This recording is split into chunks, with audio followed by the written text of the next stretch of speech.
አርባ ምንጭ ከነማ የውጤት ቀውስ ላይ ነበረ። ከዛ ሁነኛ መፍትሄ ብለው ማን ያዘዋልና መጡት። ከዛ እንዲያነቃቃቸው ማለት ነው ልጆቹን። ከዛ እንግዲህ ቪዲዮን ያው አይታችሁታል ብዬ አስባለሁ። አነቃቃቸው እንደ ጉድ ማለት ነው። ማኔ በስማም ይችላል እኮ በጣም። ከዛ 2-2 ተሸነፉ በመቀሌ ሰባ እንደርታ ማለት ነው።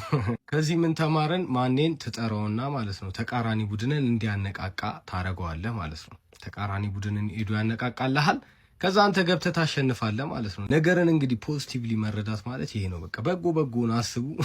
ለማንኛውም ለጨዋታ ያክል ነው። በቁም ነገር ደግሞ እንዳትወስዱት። እኔ ደግሞ ችግር እኮ ነው እዚህ ሀገር። አንዱ ጀለስ ያሁን ምን ይለኛል? የድሮ ሰውና የዩናይትድ ደጋፊ አንድ ናቸው፣ ሁለቱም በታሪክ ያምናሉ አይደል?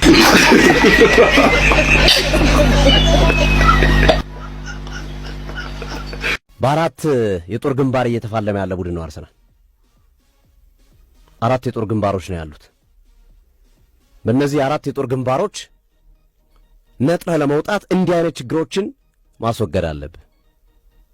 ፕሪሚየር ሊጉ ላይ ያሉ ቡድኖች ኳሊቲ ቅድም የጠቀስኳቸው ሁለቱንም አቅም ካጣ ያ ማለት ወይ ብዙ ጎል አስቆጥረህ ጨዋታን ካልመራ ወይ ደግሞ ኮንሰንትሬት አድርገህ ወይም ትኩረት አድርገህ እስከ መጨረሻው ደቂቃ ካልተከላከልክ ዋጋ የሚያስከፍሉ የፕሪሚየር ሊግ ክለቦች አሉ። ዋጋም አስከፍለውታል። ሰንደርላንድ፣ አስቶን ቪላ፣ ወልቭስ መጨረሻ ላይ አርሰናል ቢያሸንፍም ግን ዋጋ ሊያስከፍል የተቃረበ ነበር። ሻምፒዮንስ ሊግ ላይ እንዲህ አይነት ስህተት አይፈቅድልም። ሻምፒዮንስ ሊግ በፍጹም አይፈቅድልም። ኮንሰንትሬት የማያደርግ ተከላካይ ካለ፣ የመጨረሻ ደቂቃ ጎል የሚያስተናግድ የተከላካይ መስመር ካለ ታሪክ ይበላሽባል።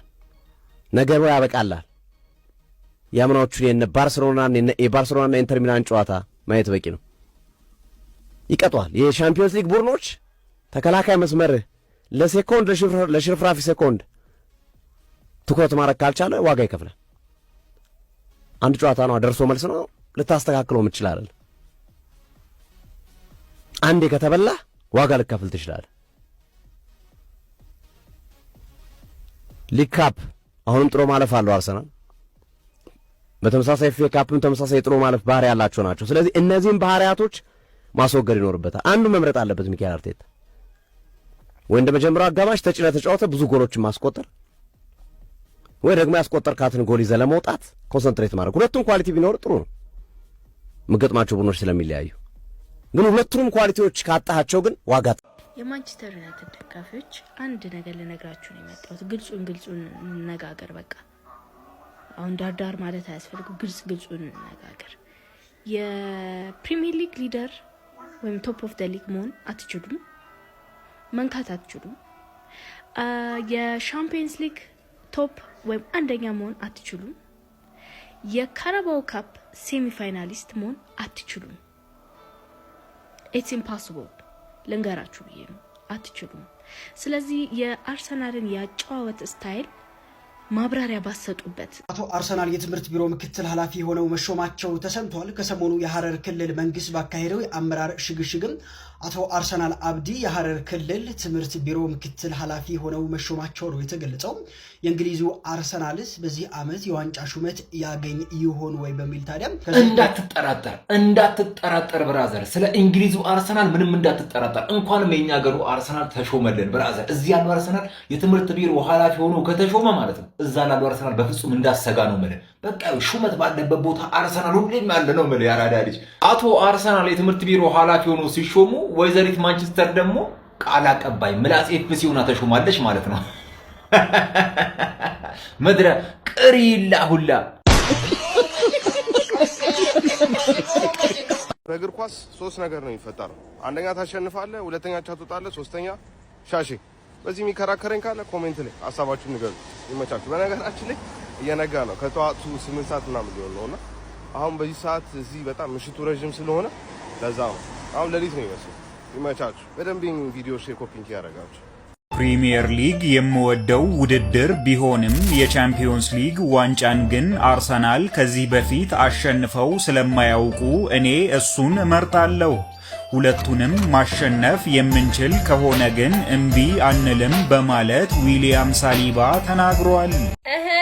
እንዴት ነው ጎብለለለላል እያላችሁ ነው አለፍን እኮ ሰሚ ፋይናልን እኮ ምንድነው ቀብረር በሉ እንጂ ስንት ያልታደሏል እኮ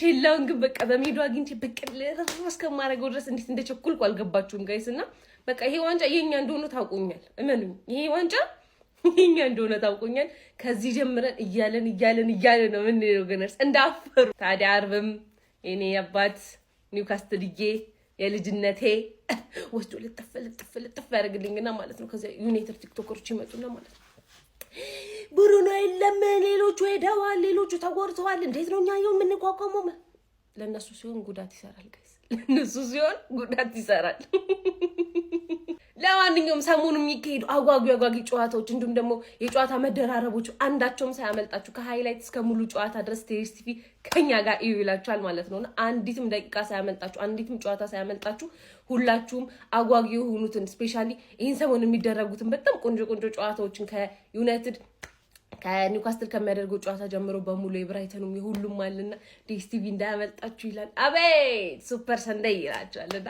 እቺ የባል መዳራሻ ቆንጆ የምትሆን ይመስልኛልና በቃ መሪነታችንን አስጠብቀን አንደኛ ላይ እንዳለን በዓላችንን አክብረን ምን መጣ ነው ይመስልኝ ታዲያ እናንተም ቲቪን ከሜዳ ፓኬጅ ጀምሮ በማስገባት ይውላችሁ አንድም ጨዋታ ሳያመልጣችሁ ሁሉንም ከኛ ጋር ይላችኋል እና ቅዳሜና እሑድ አልገባችሁም በቃ ደስታቀላው ዩናይትድ ተሸንፎ ነው የሚመጣው ክለባችን አርሰናል የተመለከተ የዝውውር መረጃ ይዤልህ መጥቻለሁ አንተ የተከበርከው የአርሰናል ደጋፊ ያው እስኪ እንትን እንበለውና ሐሳባችሁንም እፈልጋለሁ በዚህ ጉዳይ ማለት ነው እንግዲህ ያው ከዚህ በፊት በዚህ ልጅ ጉዳይ አውርተናል አዩብ ቦአዲ የሚባለው ጀለስ ማለት ነውና ክለባችን አርሰናል ንግግር ማድረግ እንዳደረጉ ማለት ነውና ከዛ በኋላ እስኪ ትናንት በወጣ መረጃ አርኤምሲ ስፖርት ይዞት በወጣ መረጃ ማለት ነው አርሰናሎች እንግዲህ ጥር ላይ ልጁን ለማስፈረም እንደሚሞክሩ ማለት ነው ያው ታውቃላችሁ መሃል ሜዳ ላይ ያለብን ክፍተትም እንዳለ ሆኖ ማለት ነውና ጉዳዩ ግን የማይሳካበት የሚመስለኝ ኪዝ ማለት ነው ሚረርም ይዞት የወጣ መረጃ አለና ኖርማሊ ልጁ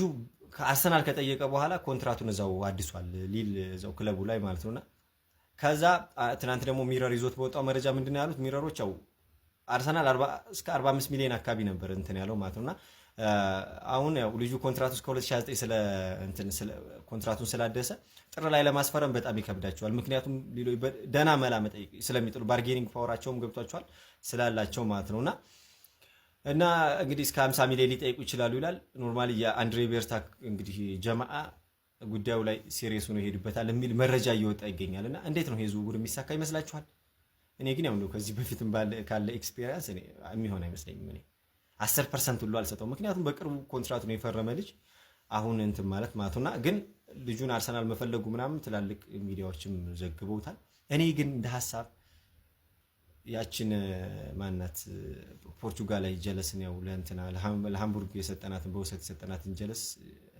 ብንመልስ ይሻላል ብዬ ነው የማስበው እስኪ እናንተንም ሐሳብ ንገሩኝ ይመቻችሁ ሰሞኑን በጣም ጥሩ ስለሆነች ነው ሃምቡርግ ላይ ማለት ነው ዋው ጀማ ዋው እንዴ የአፍሪካ ዋንጫ ከጀመረ ማለት ነው እንደዚህ አይነት ጥራት ያለው ኳስ እስካሁን አልታየም በካሜሩንና በጋቦን መካከል የተደረገው ጨዋታ ምን አይነት የሚያምር ጨዋታ እንደነበረ ጀማው ለመንገር ይከብዳል የአፍሪካ ዋንጫ ጨዋታው ላይ አይመስልም በጣም ጥራቱ ከፍ ብሎብኛል እስካሁን ካዩዋቸው ጨዋታዎች በተለይ ደግሞ ትራንዚሽናቸው የሁለቱም እንዴት አባቱ ያምር እንደነበረ በቃ ከሁለቱም በኩል ይሄ በትራንዚሽን ለማጥቃት የሚያደርጉት አጫወት በጣም ነበር የሚያምረው ያ ብቻ አይደለም ሁለቱም ቡድኖች ሙከራ የሚያደርጉበት መንገድ ያስገርማቸዋል በቃ ፍጥነቱ እዚህ ሙከራ ለዚህ ሙከራ እጅግ የሚያምር ኳስ ነበር ሲጫወቱ የነበረው ጀማው በካሜሩን በኩል እንግዲህ አስቀድመው ከረፍት በፊት ባስቆጠሩት ጎል ነው እንግዲህ ጨዋታውን አሸንፈው መውጣት የቻሉት ጀማው ግን እዚህ ምድብ ላይ እጅግ በጣም ጠንካራ ቡድኖች እንዳሉ ማሳያው ማለት ነው ጋቦንና ካሜሩን ያደረጉት ጨዋታ ነው ለማንኛውም ይሄንን ጨዋታ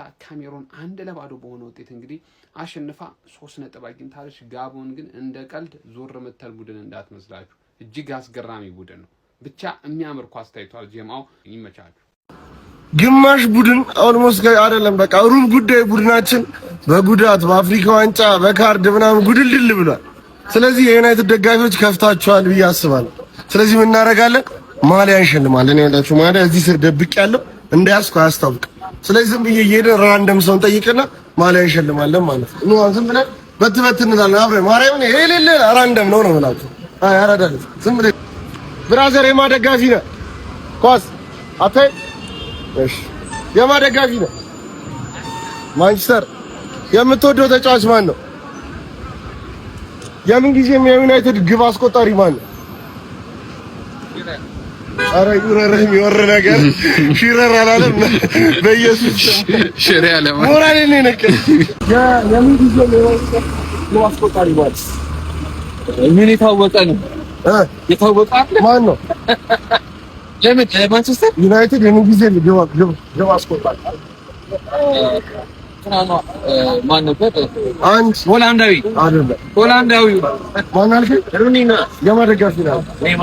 የዩናይትድ ስንት ዓመት ደገፍክ ነው? እኔን ታውቀኛለህ? እኔ ቲክቶክ ላይ የዩናይትድ ደጋፊ ነኝ። የኳስ ኮንተንት ኮሜዲ ነገሮችን እሰራለሁ። ነጠጋቤስ እኔ ድንገት ነው እኔ የጠየኩት ሌላ ሰው ነው። እሱ መልሷት ግን ማሊያ ሸልሟል። እሺ የዘንድሮ የዩናይትድ አዌይ ማሊያ ተሸልሟል። ማን በስምህ? እኔ ሙልጌታ እባላለሁ። ይልባላል። ቴንክ ዩ ማንቼንም ወደዋለሁ። እናመሰግናለን። ቴንክ ዩ በፖስቱ አይደብርህም? ኧረ ፖስቱ እሺ ስለ አንቷን ሰሜኞ ጉዳይ መረጃ ወጥቷል። ሊቨርፑል እፈልገዋለሁ፣ ማን ዩናይትድ እፈልገዋለሁ፣ ቼልሲ እፈልገዋለሁ፣ ማን ሲቲ እፈልገዋለሁ። ግን ልጁ ማን ሲቲን እንደሚመርጥ በግልጽ ተናገረ ማለት ነው። ያው ማን ሲቲዎች ካስፈረማችሁት ይመቻችሁ፣ ዌስት እንዳያደርጉት። ያው ፔፕ ታውቃላችሁ፣ አንኒኮ መጥፋት ይመቻል፣ ግን ይሄ ታንኒኮ የሚተፋ አይነት ተጫዋች አይደለም። ዊንገር የላችሁም። ዶኩ ሳቪኞ ኬስ ታራምዱታላችሁ። ዴድሊ አታክ ዲፌንስ ነው፣ ራይት ባክ ነው የሚያስፈልግሽ፣ ግን ኢምፕሩቭመንት ነው። ይመችሽ ማለት ነው። እኔ መቀለድ የምፈልገው ሊቨርፑል፣ ማን ዩናይትድ እና ቼልሲ ላይ ነው። አንድ በአንድ ደግሞ ወጋችሁ ስፐርስን ትፈልጓለች፣ ግን ስፐርስ ሁሉንም ነው የምትፈልገው። ሁሉንም ትፈልጋለች፣ ማንንም አታስፈርም። ገባ አይደለ? ማንንም እሺ ስለማይላት ማለት ሚኮ ራሱ ጨርሰው እዛ እንኳን ተሻለሽ እንልሻለን አንቺን ማለት መጀመሪያ ሊቪያንስ ምን አባሽ ሆነሽ ነው መረጃ የምትሰሪው? አትስሪ መረጃ ብር የለሽም። ገባሽ አይደለ? ለሚቀጥለው 5 ዓመት 500 ሚሊዮን ያወጡልሽ። በእርግጠኝነት ነው የምነግራችሁ። ክለባችሁ እንደማታውቁ አሁን ትላልቆቹ የሊቪ ደጋፊዎች ያውቃሉ፣ ከሄን ያውቃሉ። አርኒ ስሎት 500 ሚሊዮን አውጥቶ ተጫዋቾች መጥተው ሳይሳካ ሲቀር ወይኔ ሽት አሁን እኮ ለወደፊት ምናምን ብለው አስበዋል። አንቺ ግን አሁን ተስፋው ትራንስፈሩ እንዴ ላይ ነው ተጫዋች ካመጣን አርኒ ስሎት ያስተካክላል ማለት ዱቄት። አርኒ ስሎትን ከፍለሽ ማባረር አትሽም፣ ገንዘብ የለሽ። ሃንግማን አንቺ እኮ ሰንዴ ማርኬት ፕሌስ ነሽ። ብታመጪውስ ምን ልታረጊው? ልትሸጪው እኮ ልትሸጪው አምጥተሽው ትሸጪዋለሽ። ጊተንስን አመጣሽው፣ አሁን ገዢ እየፈለግሽ ነው። ገባሽ አይደል? ባይ ኤንድ ሴል ነው። አንቷን ሰሜኞን የሚፈልግ ሰው እኮ ማን ነው? ለዋንጫ የሚጫወትና ሲሪየስ የሆነ ቡድን ነው አንቷን ሰሜኞ መፈለግ ያለበት እንጂ አስቀምጨው አትርፌ እሸጣለሁ ምናምን ብሎ የሚያስብ ነጋዴ አይደል። ገባሽ አይደል? ስለዚህ የሆነ ማንንም ማያውቀው ሰው አስፈርሚና ምርጥ የሆነልሽና ከዛ ትሸጫዋለሽ፣ እንደ ፓልመርና ሪስ ጄምስ ማለት ነው። ገባሽ አይደል? አሁን እነሱን በቅርቡ ተሸጫቸዋለሽ ነው የምልሽ። መጨረሻ ደግሞ ትርፌ ኒውካስትል ዩናይትድ ምናምን እኮ ነው ተጫዋች የምትወስጂበት።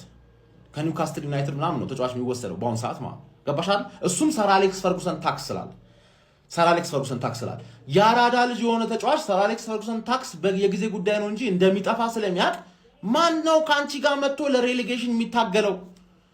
ትቀልጃለሽ እንዴ? ማንም አይፈልገውን ተጫዋች ነው ማምጣት የምትችይው አንቺ። ማንም አይፈልገው። ገባሻል? ማንም ሊቨርፑል ራሱ ማን ነው በእዳ ነገ ከፍላለሁ ምናምን ብሎ ከአንቺ ሊወስድ ይችላል። ስለ አርሰናል አናወራ፣ ችግር የለም። ግርጣት ኤፍሲ ነው የምናደርግሽኝ። ማን ሲቲ ደግሞ የገባሽ አይደል? ማን ዩናይትድ ትሬኒንግ ግራውንድ ካሪንግተን እየደረሰ ያለ ራሱ ደውሎ ሊያስመልሰው ይችላል። ገባሽ አይደል? ቸልሲ ደግሞ ይገዛውና ደግሞ ይሸጥልሻል ወይ ለኔ ይሸጥልኛል። ሙሉ እንደዚህ ነው። ስለዛ ማንም አይፈልገው የተደበቀ ምናምን ባለፈው ከኢኳዶር እንዳመጣሽው መሀል ዓመት ላይ እንዳመጣሽው ከእንደዛ አይነት ተጫዋች ነው ማምጣት ያለብሽ። ምን አባሽ ሆነሽ ነው ከማን ሲቲ ጋር ከአንድ ትሪ ይበላለሁ ምናምን የምትይው?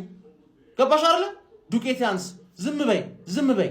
ስለ አንቷን ሰሜኞ ካሁን በኋላ ማናችሁም ቪዲዮ እንዳሰሩ ከማን ሲቲ ደጋፊ ውጭ አድክሞች ሰበር ዜና ምናምን ብላሽ ክለብሽን ወቂ። እኔ ምንድን ያልኩ ስለ አንቷን ሰሜኞ በዚህ ትራንስፈር ዊንዶ አርሰናል ማንን የሚያስፈርማል ብዬ አልገምትም አልኩ። ክለብህን ማወቅ ይሄን ገባህ?